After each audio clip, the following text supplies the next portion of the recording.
Hi friends, எதுக்கு இப்போது இந்த ஷார்ட்ஸு இந்த ஓன் வாய்ஸு அப்படின்னு பார்த்தீங்கன்னா, நான் இன்ஸ்டாகிராமில் ஒரு வீடியோ பார்த்தேன். அந்த வீடியோ என் மனசை ரொம்ப காயப்படுத்திடுச்சு. ஏன்னா நான் ஒரு தமிழ் பொண்ணாக இருந்துக்குன்னு அதர் ஸ்டேட்டில் என்ன தான் நான் மேரேஜ் பண்ணியிருந்தாலுமே நானும் ஒரு பொண்ணு தானே. ஏன்னா என் ஹஸ்பண்டுமே அதர் ஸ்டேட்காரு. அப்போது வேலைக்காக தமிழ்நாட்டுக்கு போய் இருக்கும்போது இன்றைக்கி நான் அந்த வீடியோ பார்க்கும்போது என் மனசை ரொம்ப காயப்படுத்துச்சு. ஏன் நான் இவ்வளோ ஸ்ட்ராங்காக இந்த பதிவை சொல்கிறேன்னா,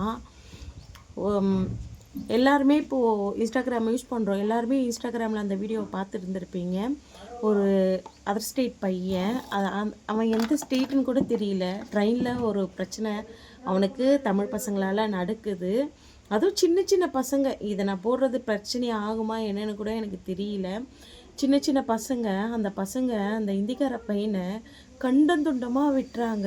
உயிரோட கண்டந்துண்டமாக விட்டுறாங்க.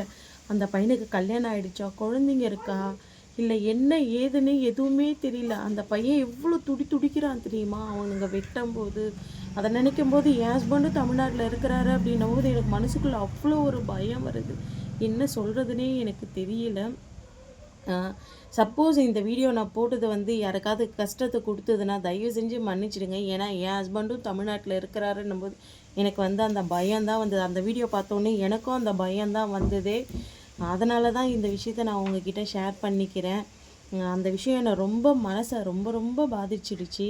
ஏதாவது தப்பாக பேசியிருந்தால் மன்னிச்சுக்கோங்க.